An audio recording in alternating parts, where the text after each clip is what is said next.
Alright, so welcome to SouFLoTV again, everybody. It's your host with the most. This is one story that I was not going to do.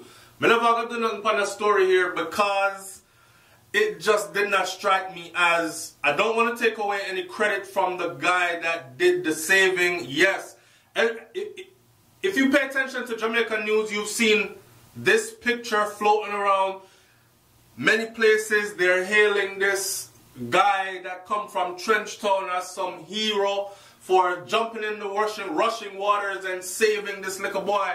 It turns out that his name was Tremaine Brown.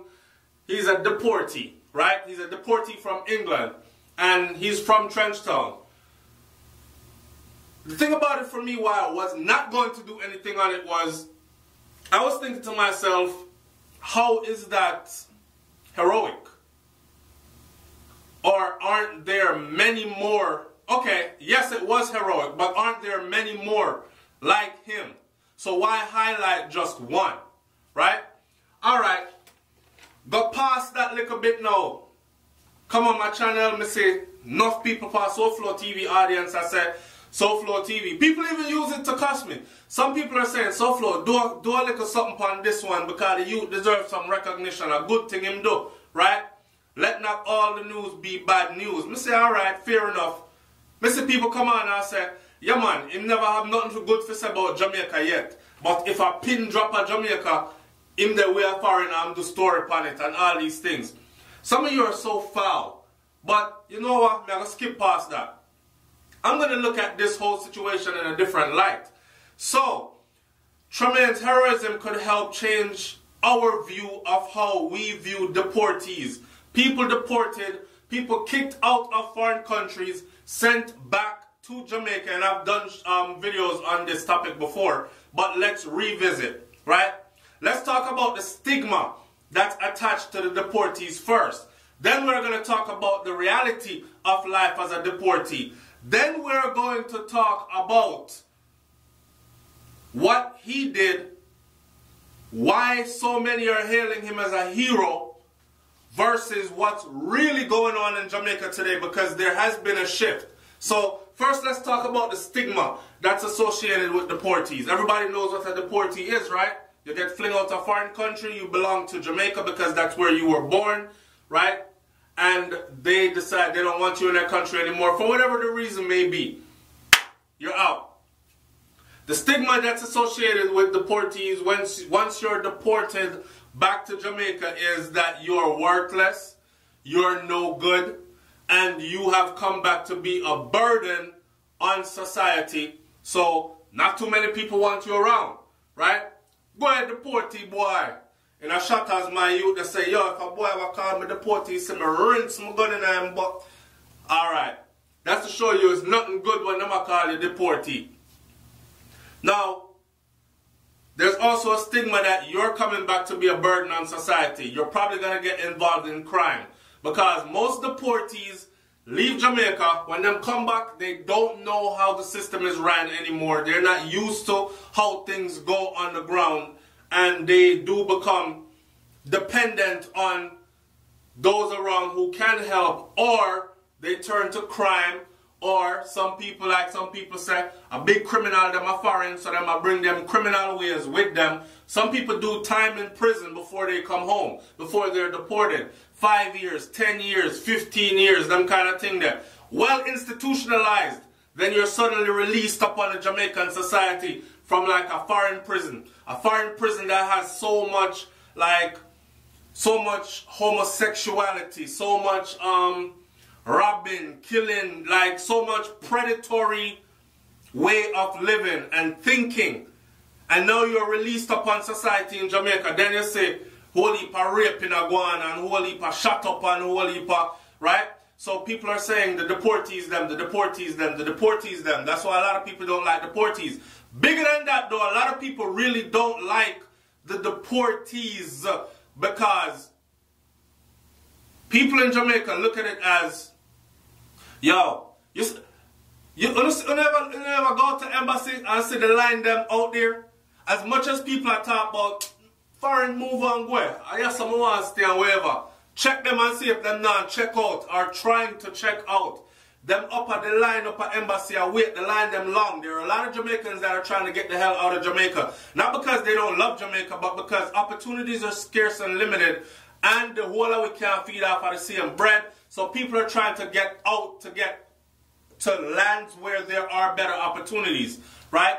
So when you get deported back into the country, people can kind of look at you as someone that has gotten that opportunity that they've wished for or been wishing for, and them are trying to, all them can't forget it and they can't get it. You got it and you wasted it, right? So when you come back to the community now, you're kind of shunned. You look like you get the opportunity to break of a lifetime. Enough man I sit down and plan, yo, if Uncle Sam ever fly that gate there and let me, listen man, the amount of things that me I do, even though enough of them come afar and come turn idiot anyway and don't really do nothing. All them do are look, but anyway, we're not talking about that. We stick to the deportees. So people look at you when you come back home as someone that squandered a good opportunity, right? So this brother right here, now, Tremaine Brown, he came from England. The thing about his story is when he saved the little boy and all this, everybody goes, oh, it's a heroic. You know why I think they're hailing it as an heroic or as something heroic? Because in this day and age in Jamaica,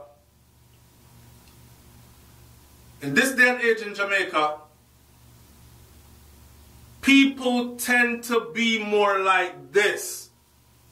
This is a phone. Cell phone out. Anytime something is happening, man I get stabbed up, shot up, underground bleeding, car accident, bike accident, man mash up on the ground, brain splatter out. All a lot of people think about, majority of the Jamaican population when they're around that type of event, they think about this first.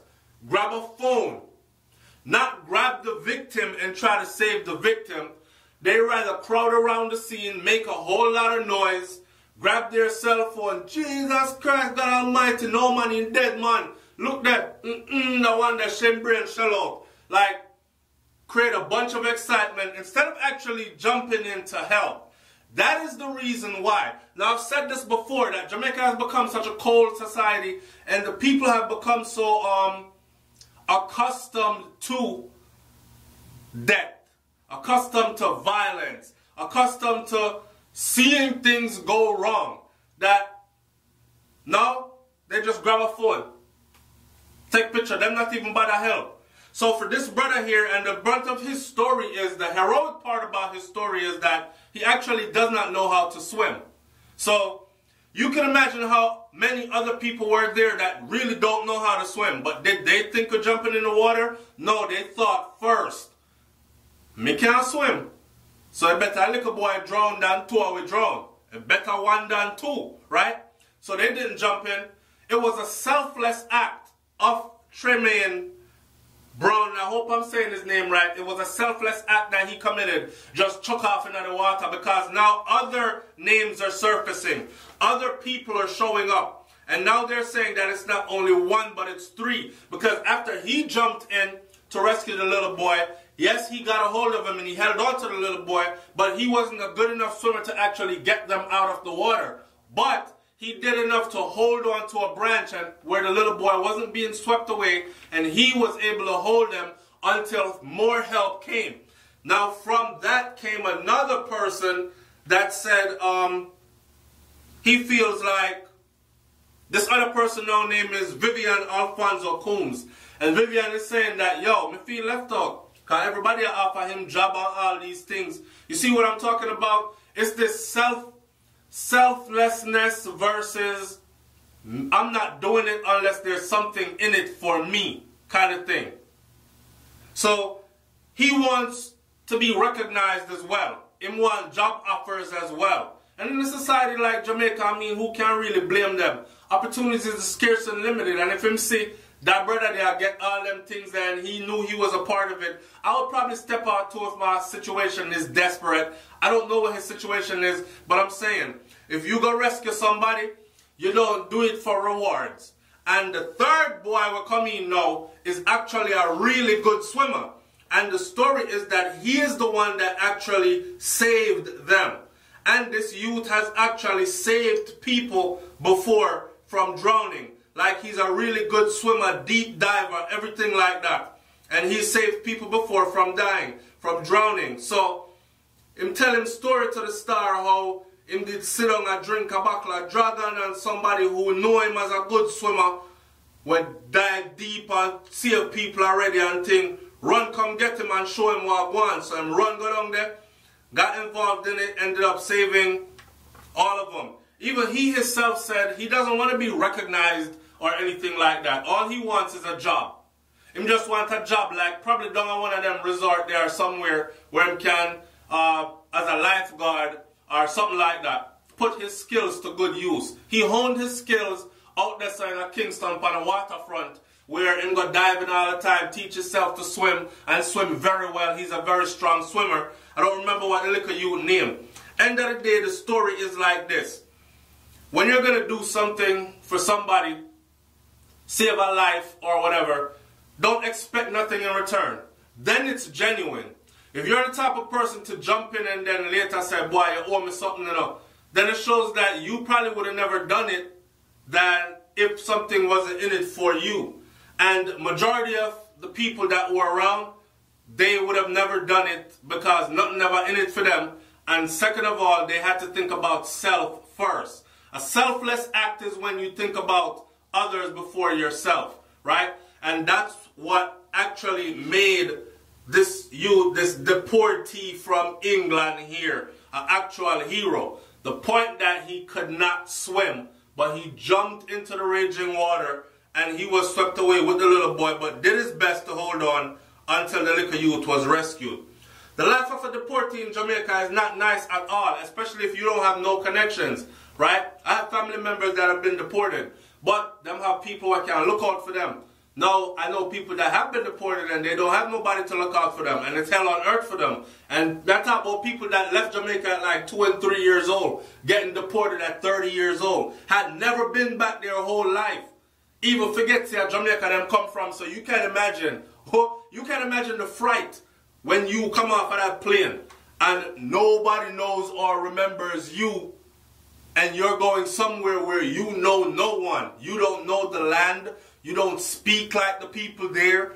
You don't know customs, culture, nothing, right? So life of a deportee can be really hard. I just hope that this youth actually get where I look for, which is a job. That's all the man that I ask for is a job, a simple job. Something to get up and do and bring in an income when can say, yes, I'm worth something, I'm valued something, I can help feed my family, put a little money in my pocket. It might not be much, but it helped me pay the bills and put food in my belly, right? And that's like the minimum to ask for in life. Food, clothing, and shelter. I mean, damn, that's the basics. So the reason why I wasn't going to do that, I explained already to you, but this is what I have to say about it all. So, yeah, Jamaica has changed as a society, and we are now the camera phone people, where we don't really think about ourselves. I mean, we don't really think about others anymore. Time gone by, in years gone by, enough people would have been out there to save that little youth.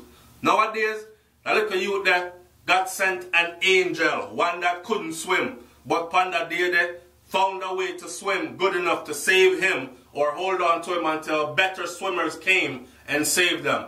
So, we're going to leave it right there, so. The SouFLoTV, man, like, comment, share, subscribe, leave your comment in the comment section below. Let me know what you think about this. It's time that we stop looking at deportees like they're animals and they're not human or they're a disgrace. Some of them, honestly, deserve to be deported. They deserve to be kicked the hell out because media foreign, and I've been to other foreign countries, not just the USA, where I buck up on Jamaican deportees or Jamaican people that are acting like animals. Disgraceful representation of Jamaica. Them kind of people there, when them get in issues and they end up getting kicked out of wherever the hell they're from, I say yes, good riddance, you deserve it.